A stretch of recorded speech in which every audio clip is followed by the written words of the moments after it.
إن الحمد لله نحمده ونستعينه ونستغفره ونعوذ بالله من شرور أنفسنا ومن سيئات أعمالنا من يهده الله فلا مضل له ومن يضلل فلا هادي له أشهد أن لا إله إلا الله أشهد أن محمدا عبده ورسوله أما بعد. Assalamu alaikum wa rahmatullahi wa barakatuh. I'm Dr. Stef Keris and welcome to a very exciting series. Now we're going to discuss something kind of unique actually for some of you.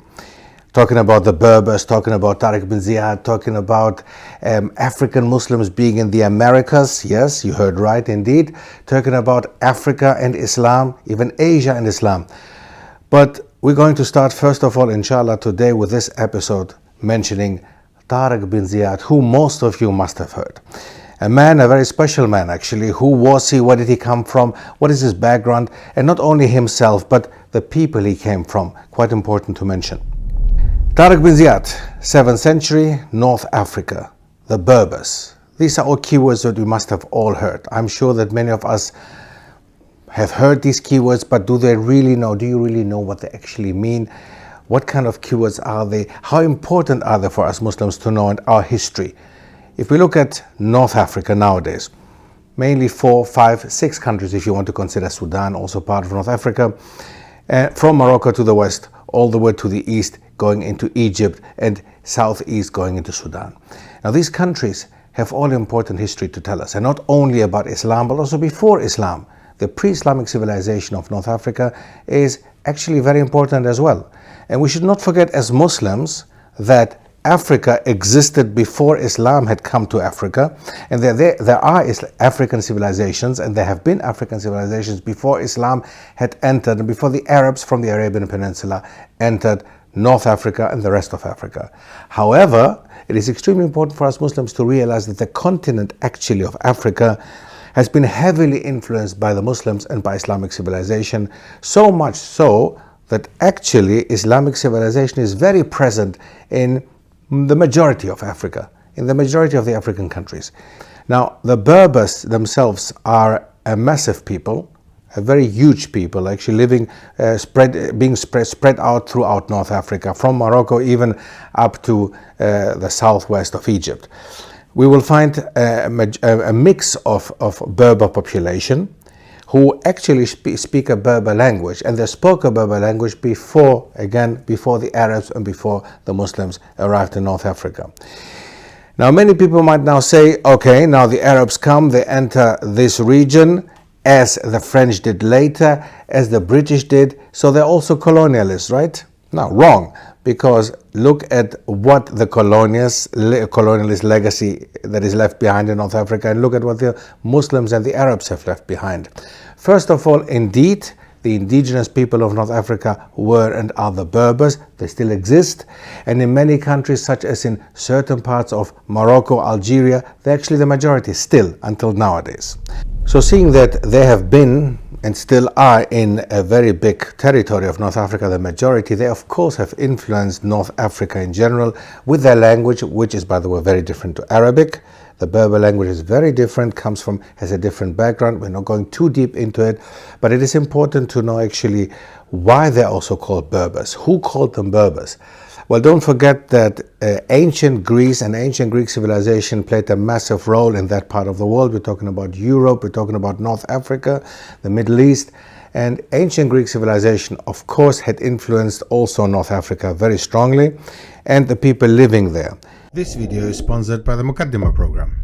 For nearly 7 centuries, Ibn Khaldoun's Muqaddima has been read and studied by scholars and students of history, sociology, politics and economics as the single most authoritative and astounding work of classical scholarship in the field of history. Embark on an enlightening educational venture led by Muslim scholars and teachers delving into Islamic history, sociology, economics and beyond. Engage with cutting-edge learning cues and multimedia components, allowing for a deeper understanding of the topics. Distinguish between the lies and the truths of the narratives told, between reliable and unreliable sources. Equip yourself with the skills to conduct deep research and build confidence to combat Islamophobia. Come and strengthen your Muslim identity today. Grab the course in the video description.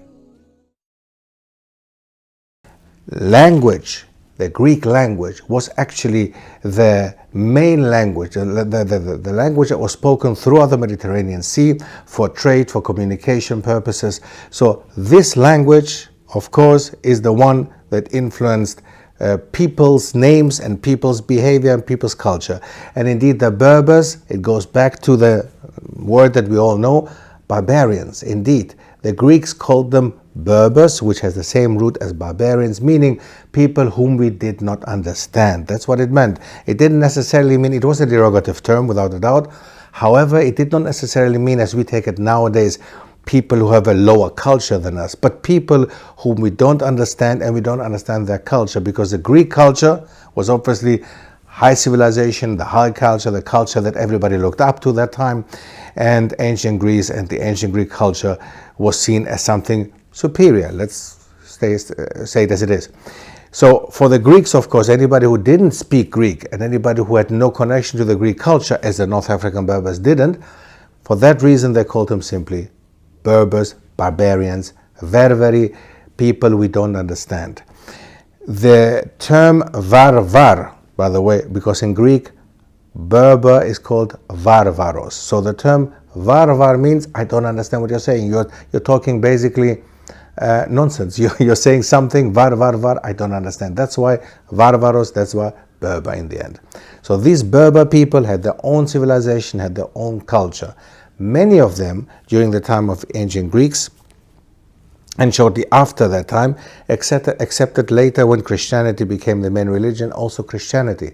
Some of them became Jewish, indeed, so there were also Jewish Berbers, Christian Berbers as well, and from the moment that the Muslim Arabs entered the North Africa, the beginning of the 7th century onwards, they actually also accepted Islam. Once they accepted Islam, they became an unstoppable power and might, mashallah. So there were actually indigenous African people, North African people, and Tariq bin Ziyad was one of them.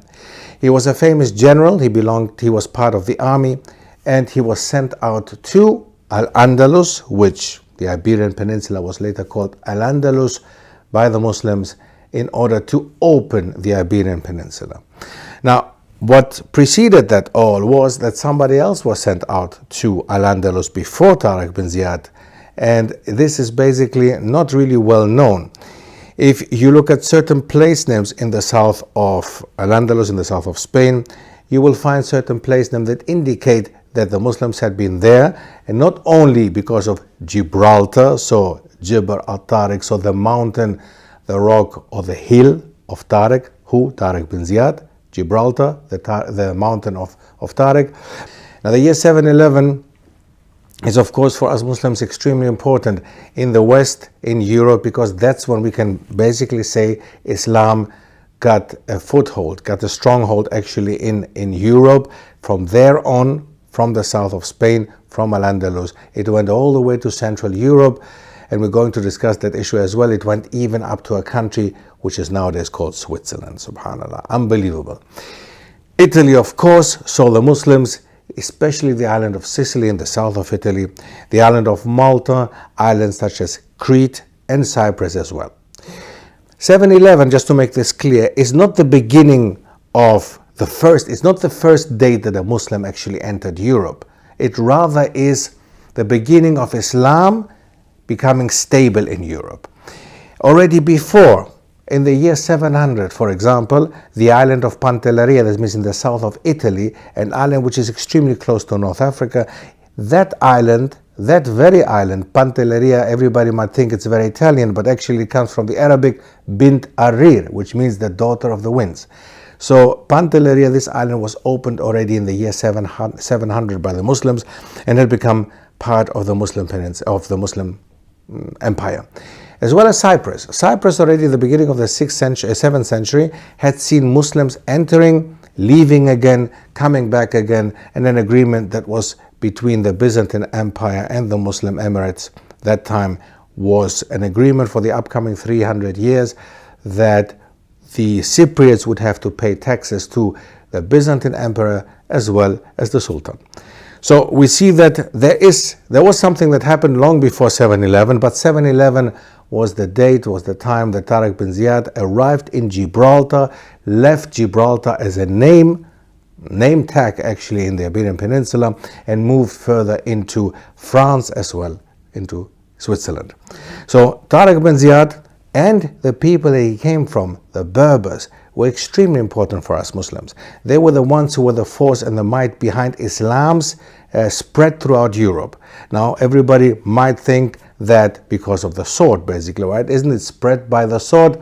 Now if you look at the online courses that we offer at stefkeris.com, you will be able to find out more about this, and we will talk go deeper into the issue of the subject, and find out that actually, yes, there were fights, there were struggles, there were battles. However, the Muslims were supported by the indigenous Jewish and Christian and even polytheist people who were living on the Iberian Peninsula, because they felt suppressed by the Gothic people who had possessed this Iberian Peninsula before.